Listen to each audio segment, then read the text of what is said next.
few weeks ago, I sat down for an interview with a man named Nick. He's actually a good friend of one of our producers. Now, listener, if you're a woman interested in dating men, and you happen to be swiping through Hinge or Tinder or Bumble at this very moment, there's a chance that you could come across Nick's profile, especially if you live anywhere near Washington. And if you did, here's what you'd see. Nick is 28. He lives in D.C. He's from North Carolina. Works at a nonprofit. He has a twin sister.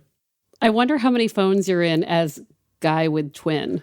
God, or honestly, since the mustache, I think I'd just be like guy with mustache. I was going to ask you about the mustache because I do feel like it sets you apart and you're really pulling off like a Henry Cavill in Mission Impossible situation. Thank you. Like the one where he beats up that guy in the bathroom. Judging from his photos, maybe you'd think he looks nice. Or maybe this guy has a unique vibe. Like if they get past the kind of oddness of my profile, then like... What's odd about it? I didn't think it was that odd personally until like people told me, I've got photos of like me wearing like Renaissance fair stuff. Theater kid. Yeah.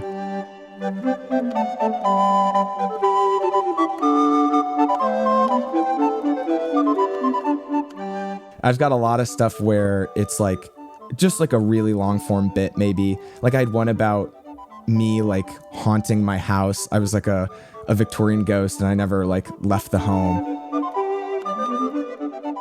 But the thing about Nick that you might not pick up from his profile, or maybe you would, I don't know, is that he has been on quite a few dates in his adult life, which is exactly what I wanted to talk to him about for today's episode. Okay, so don't let your mind wander too far with this, like just quick answers. Okay. Best date you've ever had? I think the best date I've been on was one where I was doing a lot of bits and I was standing up and they were laughing. I was laughing at their jokes. Like we were just standing up one at a time, kind of like acting a little thing out. It was after a while of like a lot of bad dates. And I was like, this is great. Worst date? I have two that come to mind. One, she only thought I was funny when I was yelling. And I tested the theory in the bar where I was like, I tell a joke very loudly, huge laugh. I tell a bad joke, loudly, laugh. Tell a great joke, quietly, no laugh. And then the other that comes to mind is she was just mean to me.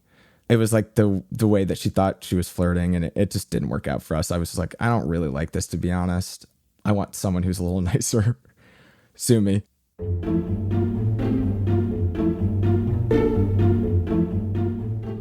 Actually, if I can pull up, last year I gave myself like the stats of my like dating from the year.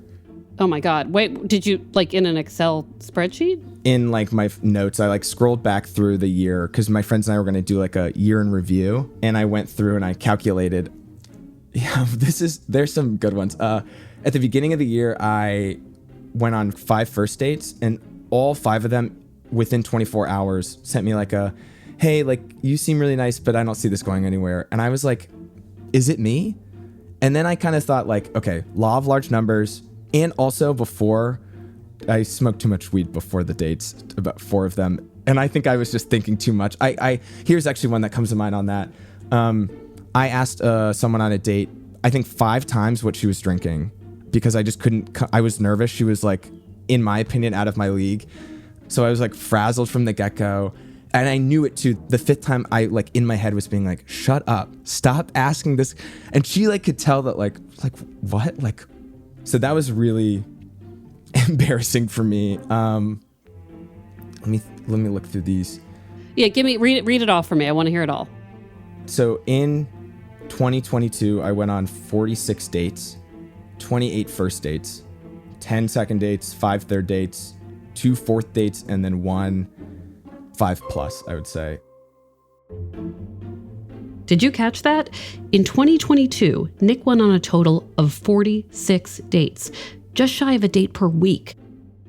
And if some of you listening are anything like me, there's a good chance that you are also thinking, oh my God, how much did that cost? From the Boston Globe and PRX, this is Love Letters. I'm Meredith Goldstein.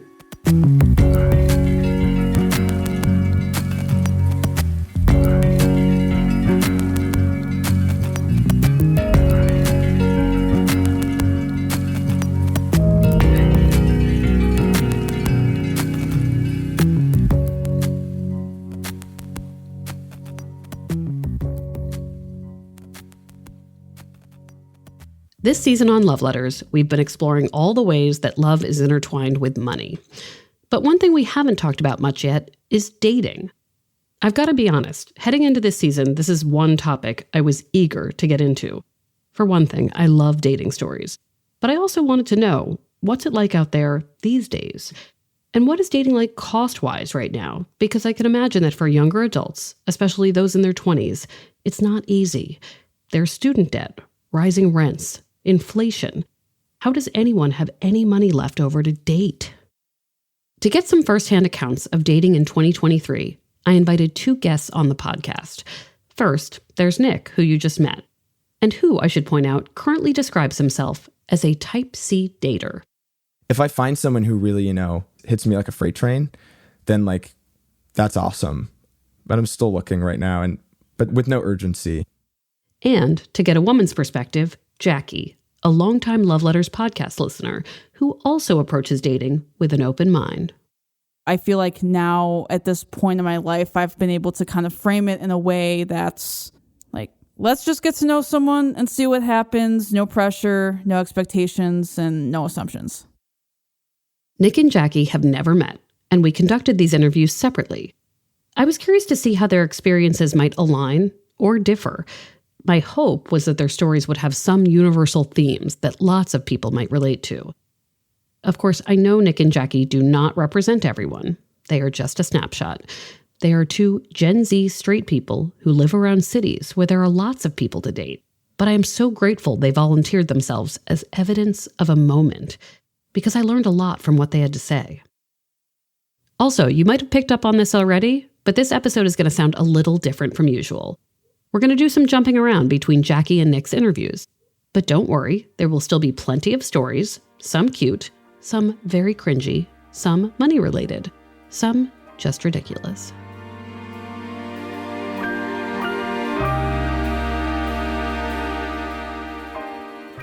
Now, for my straight male listeners, if you happen to live near Chicago and you scroll your way onto one of Jackie's dating app profiles, you'd see that she's 25, lives in the suburbs, and works as an audio-visual technician.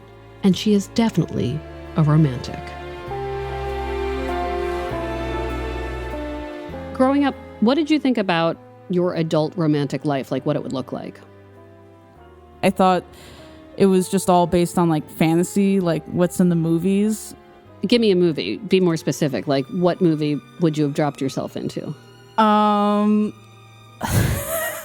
Probably if it's gonna be hardcore teen romance, it would definitely be High School Musical or Twilight. Imagine 1,000 balloons raining from the sky that you were the first person to willingly acknowledge Twilight in a good way on this podcast. Bravo. Thank you.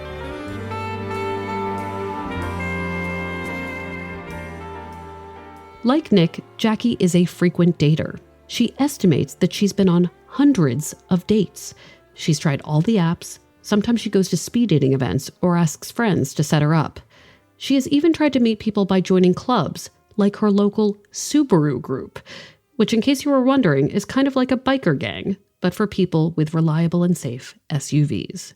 It's very family friendly. People bring their kids, people bring their dogs. We're not doing burnouts in the parking lot. We're literally just parking our cars next to each other and just discussing, hey, what did you do with your car recently? Oh, what road trip did you go on? I want to join a Subaru group, even though I don't have a Subaru, because I just feel like it sounds perfect. It's nice. We like to do philanthropic things too. So we to do Toys for Tots, and we donated a bunch of toiletry kits and blankets to a local homeless shelter.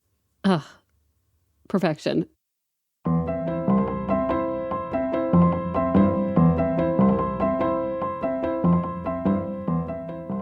All right. We're here to talk about money, so let's do it.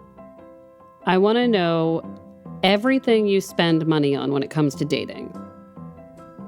Definitely dating app subscriptions is one. Second thing is sometimes if I have to pay for my meal or date or activity that we're doing, which I'm totally fine with. If I'm meeting somebody in the city or going to the city, definitely parking. What else? New outfits and makeup and hair, getting my nails done. Yeah, definitely.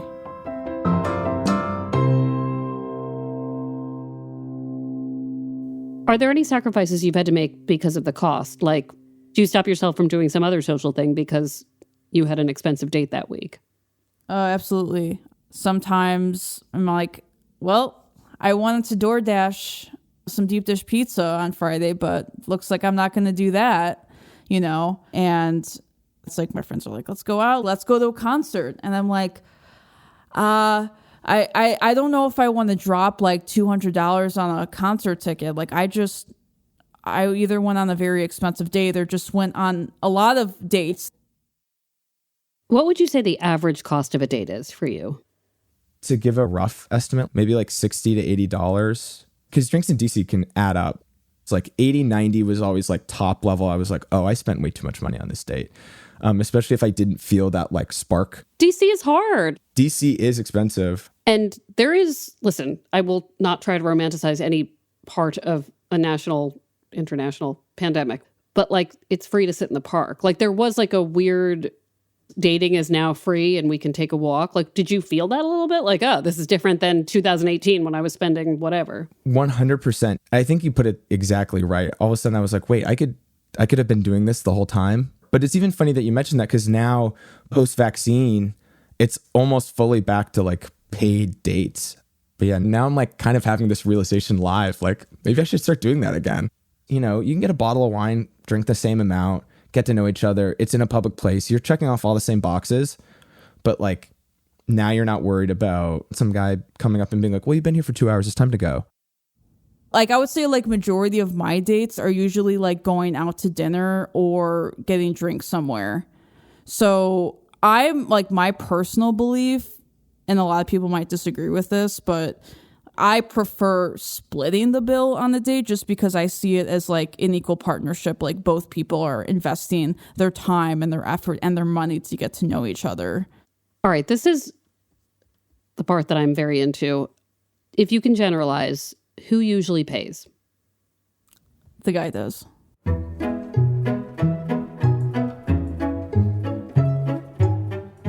Okay, then break it down for me. Walk me through what happens. Like the check comes. Describe the moment. I'll lay out a couple different scenarios that happen. So the check comes and we're awkwardly staring at it in the middle of the table until one of us says something. And usually I kind of force myself to. I said, okay, do you want to split this? Like, what do you want to do? And typically when that happens, it's usually going to be split. But the other times the check comes and the guy like reaches their arm out like automatically, like a reflex, like Tom Brady throwing the football. It's like they're just used to doing it. And then like, I'm just so shy and I just like want to be polite. I'm just like, are you sure? And they're like, no, I got this. And they kind of look at me like, are you crazy? Like you want to pay for part of your day? Like, because I understand. I'm not like judging them at all, but I feel like a lot of that can probably be like indicative of how somebody grew up and like was raised and kind of like that whole belief system. So that's usually like what happens. Honestly, it's very awkward and uncomfortable.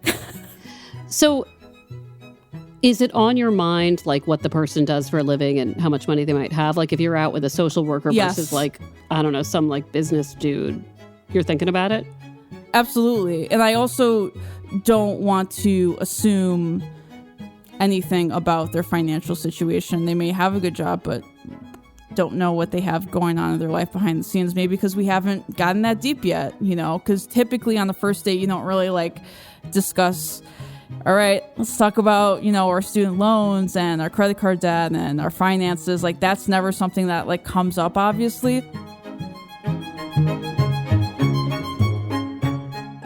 After the break, we discuss why these old school gender norms haven't quite faded.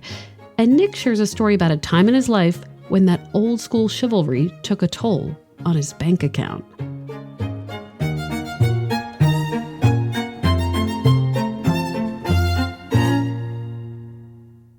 Here at Life Kit, NPR's self-help podcast, we love the idea of helping you make meaningful lifestyle changes. Our policy, don't be too punishing on yourself or too grand in your goals, which is why we've got shows on how to help you make little nudges to your behavior and create habits that stick. Join Life Kit to get the tools you need. Listen to the Life Kit podcast from NPR. Okay, we're back. So you might remember from earlier that while Nick goes on dates very regularly, he thinks of himself as a type C dater, meaning he dates, but not with any sense of urgency. But that wasn't always the case. Time for a quick story. Let's rewind a bit.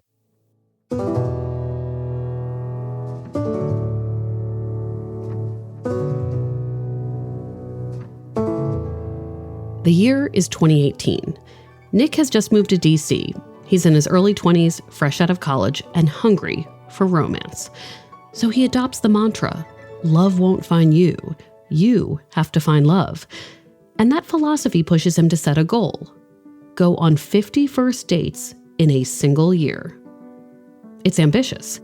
There are stretches where he's going on upwards of 4 dates a week, which to me sounds exhausting. But for early 20s Nick, the idea of meeting so many new people is actually exciting.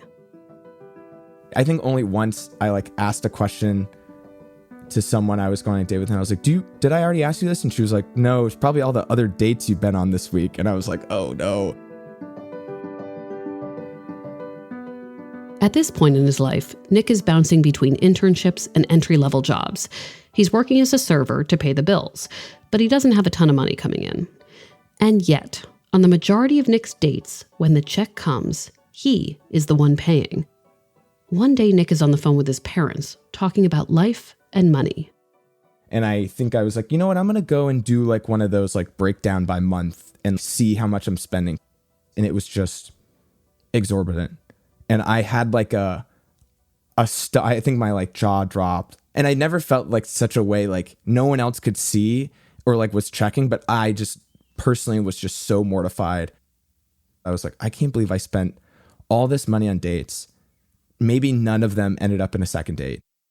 I did that calculation probably 7 times, just be let me make sure that this is actually how much it is. And I just remember being this is more than the paycheck I had. And then at that moment I was like, I can't be going on 4 dates a week. Was any part of you pissed off?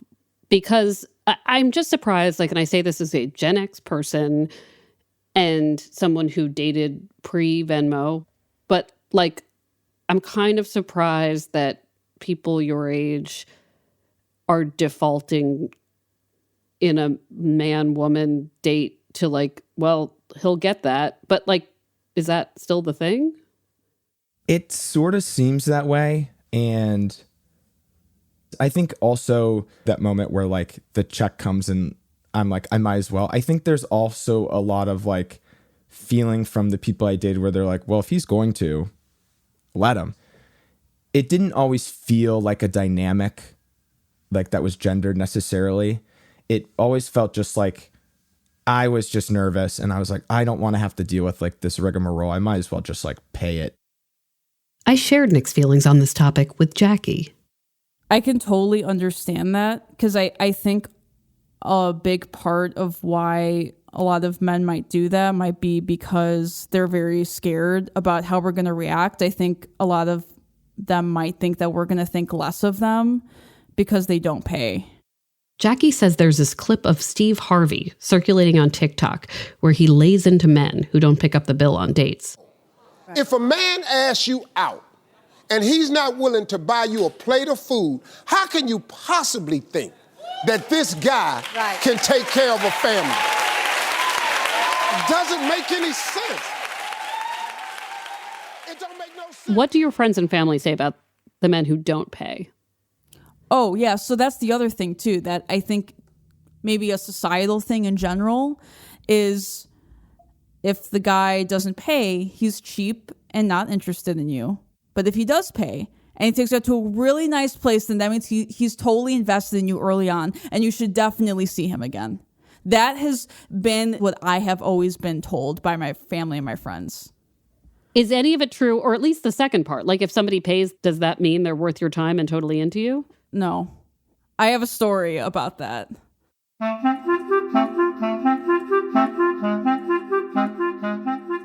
Jackie's story takes place 3 years ago after she meets a man on Bumble.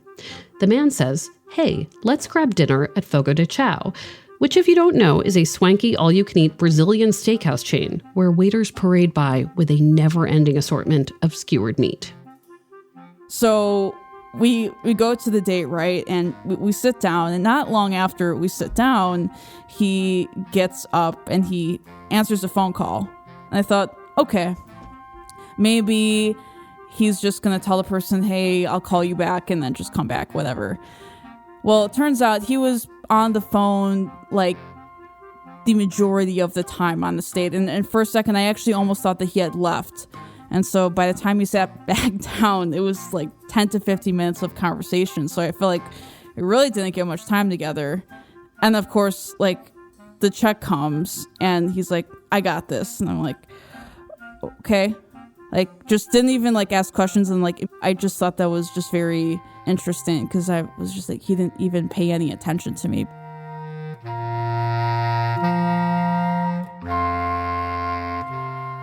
Maybe he felt bad that he didn't give you any time and he felt like this was not a worthy date for her and I should really pay for this.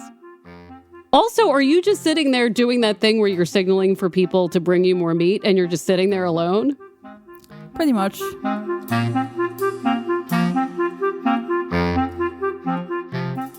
So again, I know Jackie and Nick are not representative of every person trying to date, but they have told me a lot. I am simultaneously shocked and somehow not surprised at all that Gen Z culture involves an expectation of men doing this and women doing that. I wish all the old rules of who pays and who does emotional labor would just go away so we can all figure out the terms of our own courtships and relationships. But the main thing I take from these two people is about money and investment.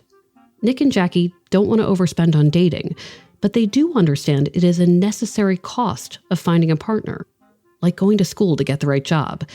They get that dating comes with a price tag in time and money, and they're learning how to make room for it. I hear a lot about dating fatigue in the advice column that I write. Like, people are just tired, and they're talking about time, and they're talking about, well, I could have been doing this other thing, and how do you do this in moderation? And sometimes, especially when I'm hearing from straight men, I wonder if I'm hearing the whole story, that after a date that was completely mediocre, that there has to be a moment where it was like, oh, and in this particular instance, it also cost me $100 to do it. Like, how do you fight that disappointment that's an extra layer of, like, I could have, like, bought shoes or something? I don't know. I totally understand. And parts of me agree with that. But other times I feel like when I have that moment, date wasn't good. I don't see this going anywhere. There's no follow-up text like, hey, I had a lot of fun. It's just like, this is over now. At the end of the day, like, I got to meet someone. Like, it was a little fun. Like, I have a little fun story I can tell friends. Here's one that was the most fun date. And it was maybe a second date. And she texted me, I want to destroy something. And we ended up like altering clothes that I had. Like, I just had a bunch of clothes and I was like, what about this? Like, this is stuff to destroy. And she didn't come up with anything, honestly, that cool. She was trying to do like a weave pattern. And I like painted some pants, like a bunch of funky stuff on it. I like cropped some sweaters and actually have a sweatshirt that I still wear that I think is like one of the articles of clothing that looks the best on me. And then she was like pissed because she like didn't finish her like crochet.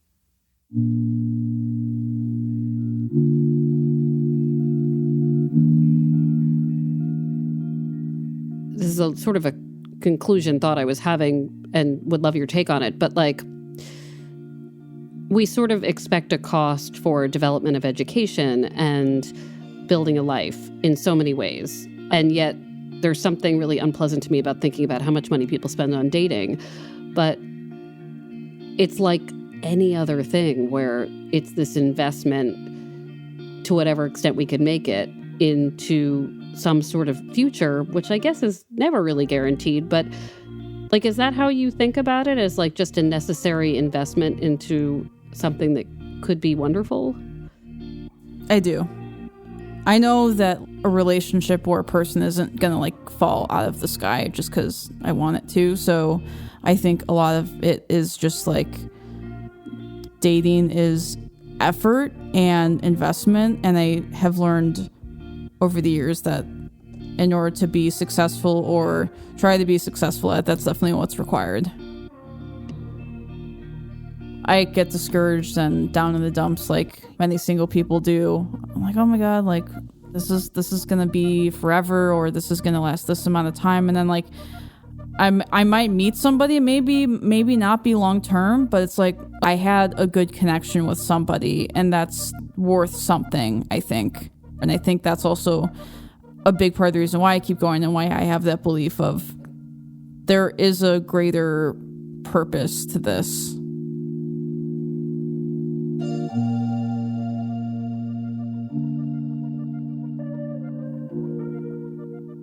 If nothing else, Nick is right.